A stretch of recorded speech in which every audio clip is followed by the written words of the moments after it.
नमस्कार मंडळी, स्नेहरंग यूट्यूब चॅनलमध्ये मी स्नेहा पराडकर तुमचं खूप खूप स्वागत करत आहे.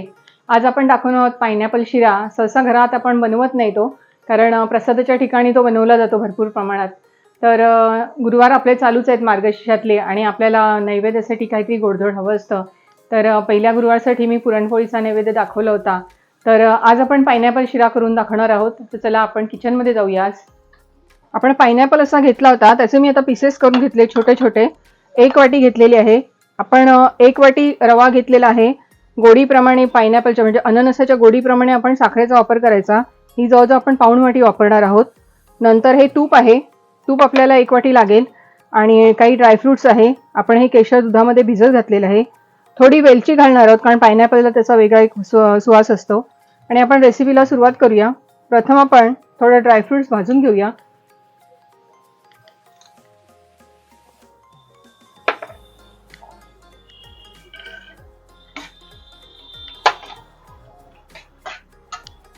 आपण दुसऱ्या बाजूला पायनॅपल पण तुपात थोडा परतून काढणार आहोत. मी 2 कढया ठेवलेल्या आहेत की वेळ लागणार नाही. अगदी थोडंसं घालायचं आपण तूप, पण त्याच्यावर आपल्याला फक्त परतून काढायचं आहे.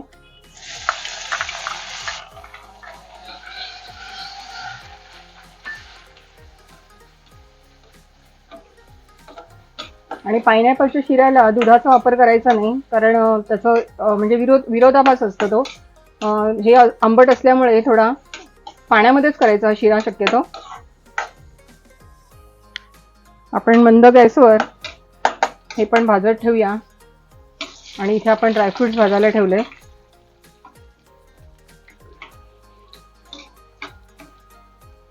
खमंग असं परतून झाल्यावर आपण हे काढून घेऊया.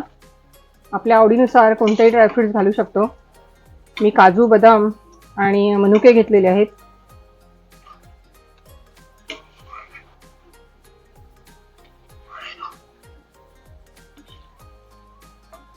दोन्ही गॅस आपल्याला मंदच ठेवायचे आहेत.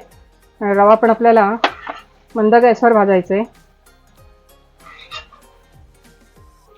आपण पुन्हा एकदा हे थोडंसं आहे ते तूप घालून टाकूया. आणि हा मी जाडा रवा घेतलेला आहे 1 वाटी. हा आपण आता एकदम मंद गॅसवर छान खरपूस असा भाजायचा आहे, त्याचा रंग बदलेपर्यंत.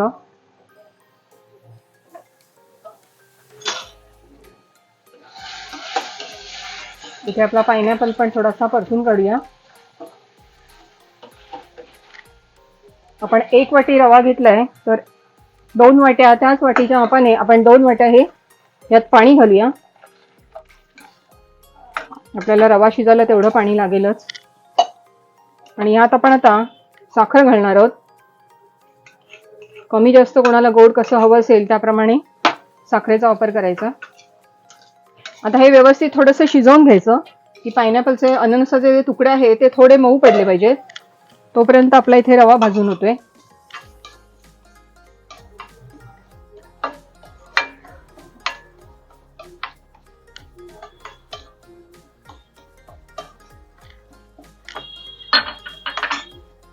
आपला रवा छान भाजून झालेला आहे. आपण केशरचं दूध घालतो याच्यामध्ये. फूड कलर पण कोणी कोणी घालतात. ही थोडी वेलची पावडर आहे.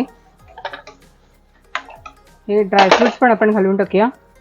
आणि याच्यातला तुपाचा पण ह्याला चांगला एकदम उपयोग होईल. आता सगळ्यात शेवटी आपण पायनॅपल जे शिजवलेलं पाणी आहे साखरेचं, तर ते आपण आता गॅस एकदम मंद ठेवायचा आहे. हा गॅस मी काढून टाकते. अननसाचे तुकडे छान शिजले गेलेत. आणि अगदी हळूहळू घालायचं, आणि रव्यामध्ये हे साखरेचं पाणी घातल्यानंतर वाफ येते हातावर, तर ती काळजी घेऊन करायचं अगदी व्यवस्थित.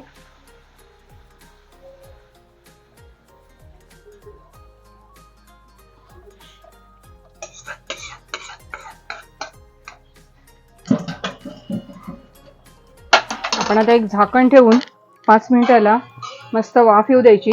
तर आपला रवा छान एकदम फुलला जाईल त्याच्यामध्ये. किती सुंदर रंग दिसतोय बघा. आपण झाकण उघडून बघूया. एक 5 ते 7 मिनिटं लागली आणि आपण जाडा रवा वापरल्यामुळे इतका सुटसुटीत होतो तो छान एकदम. आता बारीक रवा वापरला तर खूप गोळा होतो त्याचा. तर बघा तुम्ही इतका सुंदर एकदम फुललाय तो रवा आणि कुठेही चिकटला नाहीये कारण आपण गॅस खूप मंद ठेवलाय आणि पटकन झाला.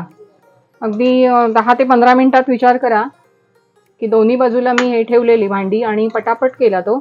त्याच्यामुळे पटकन झाला आणि इतका सुंदर दिसतोय. कुठेही आपण ह्याचा फूड कलरचा पण वापर केला नाहीये.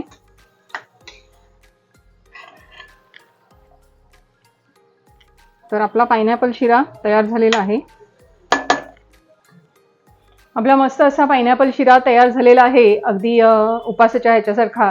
आणि आपण गुरुवारचं निमित्त करून काहीतरी गोडधोड करतच असतो. तर नक्की हा शिरा करून बघा आणि खूप सुंदर आहे, पटकन होणार आहे. पाहिला असेल तुम्ही तर नेहमीपेक्षा थोडा वेगळा असा. भरपूर जण आपण खातो तो, म्हणजे बाहेर जेव्हा प्रसादाचा असतो मिळतो तेव्हा आपण खातो. शक्यतो घरी बनवत नाही, पण सोप्या पद्धतीने बनवून दाखवलेला आहे. तर नक्की रेसिपी करून बघा. रेसिपी आवडली तर लाईक करा, शेअर करा, सबस्क्राईब करा. धन्यवाद.